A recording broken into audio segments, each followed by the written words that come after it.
স্বাগত ৩ মিনিটের খবরে।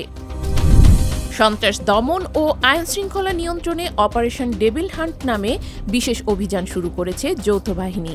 শনিবার মধ্যরাত থেকে সারা দেশে এই অভিযান শুরু হয়। অপারেশন পরিচালনার কমান্ড সেন্টার করা হয়েছে পুলিশের সদর দফতরে। ছাত্র জনতার উপর হামলাকারী, খুনি ও চাঁদাবাজদের টার্গেট করে অভিযান চলবে। এছাড়া জুলাই গণ অভ্যুত্থানে ছাত্র জনতার উপর গুলি চালানো আইন শৃঙ্খলা বাহিনীর সদস্যরাও গ্রেফতার হবেন অভিযানে। আগস্টে দেশের বিভিন্ন থানা লুট করে নেওয়া অস্ত্র উদ্ধারও এই অভিযানে গুরুত্ব পাবে বলে জানিয়েছেন সংশ্লিষ্টরা। অভিযানের প্রথম দিনেই গাজীপুর থেকে ৮০ জনের বেশি লোককে গ্রেফতার করা হয়েছে। পুলিশ বলছে, গ্রেফতারকৃতদের মধ্যে বেশ কয়েকজনের সঙ্গে শুক্রবার বৈষম্য বিরোধী আন্দোলনের কর্মীদের ওপর হামলার ঘটনায় সংশ্লিষ্টতা পাওয়া গেছে। সারা দেশে অপারেশন ডেভিল হান্ট চালানো প্রসঙ্গে স্বরাষ্ট্র উপদেষ্টা জাহাঙ্গীর আলম চৌধুরী বলেছেন, ডেভিল যতদিন শেষ না হবে ততদিন পর্যন্ত অপারেশন চলবে। রবিবার সকালে রাজধানীর ফার্মগেটের সাংবাদিকদের তিনি বলেন, যারা দেশকে অস্থিতিশীল করবে তাদের টার্গেট করে ডেভিল হান্ট অপারেশন চলবে।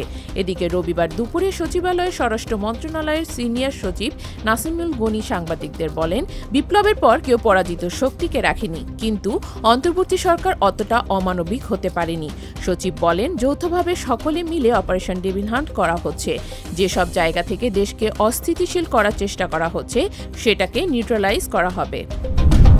রাজনৈতিক প্রভাবে শুধু নির্বাচন কমিশন নয়, বরং প্রতিটি প্রতিষ্ঠান নষ্ট হয়েছে বলে মন্তব্য করেছেন প্রধান নির্বাচন কমিশনার এএমএম নাসির উদ্দিন। যতদিন না এই রাজনীতিকরণ বন্ধ করা যাবে ততদিন মানুষের মুক্তি নেই। রবিবার দুপুরে নির্বাচন কমিশন ভবনে এক অনুষ্ঠানে সিইসি বলেন, নির্বাচন কমিশনে যারা আছেন তারা কোনো রাজনীতিতে ঢুকতে চান না, তারা কোনো রাজনৈতিক দলের পক্ষে বা বিপক্ষে দাঁড়াতে চান না, তারা নিরপেক্ষ থাকতে চান। ইসিতে রাজনীতিবিদদের প্রভাব বন্ধ করা না গেলে ইতিহাসের পুনরাবৃত্তি ঘটবে বলে মন্তব্য করেন সিইসি। সাবেক প্রধান নির্বাচন কমিশনার বিচারপতি আব্দুর রউফ মারা গেছেন। তার বয়স হয়েছিল ৯১ বছর। রবিবার সকালে রাজধানীর একটি বেসরকারি হাসপাতালে চিকিৎসাধীন অবস্থায় মারা যান। এরশাদ সরকারের পতনের পর ১৯৯০ সালের ২৫ ডিসেম্বর থেকে ১৯৯৫ সালের ১৮ এপ্রিল পর্যন্ত তিনি সিইসির দায়িত্ব পালন করেন। ১৯৯১ সালে বহু কাঙ্ক্ষিত নির্বাচন করে প্রশংসিত হলেও ১৯৯৪ সালে বিএনপির শাসনামলে মাগুরা উপনির্বাচন নিয়ে তিনি বিতর্কিত হন। মেয়াদ শেষ হওয়ার ৮ মাস আগেই সিইসির পদ ছেড়ে আব্দুর রউফ ফিরে যান আদালতে। ১৯৯৫ সালের জুনে হাইকোর্ট থেকে তিনি আপিল বিভাগের বিচারক হন। ১৯৯৯ সালের ১ ফেব্রুয়ারি অবসরে যান। অবসরের পর forest Islamic life insurance company এবং প্রাইম ইসলামী লাইফ ইন্স্যুরেন্সের শরিয়া উপদেষ্টা হিসেবে কাজ করেন সাবেক এই বিচারপতি। রমজানের আগে বাজারে ফের সয়াবিন তেলের সংকট। বিশেষ করে বোতলজাত সয়াবিন তেল প্রায় উধাও হয়ে গেছে।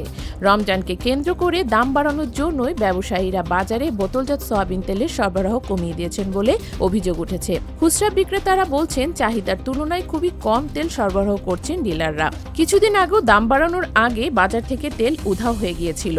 সবশেষ গত ৯ ডিসেম্বর সয়াবিন তেলের দাম লিটারে বাড়ানো হয় ৮ টাকা।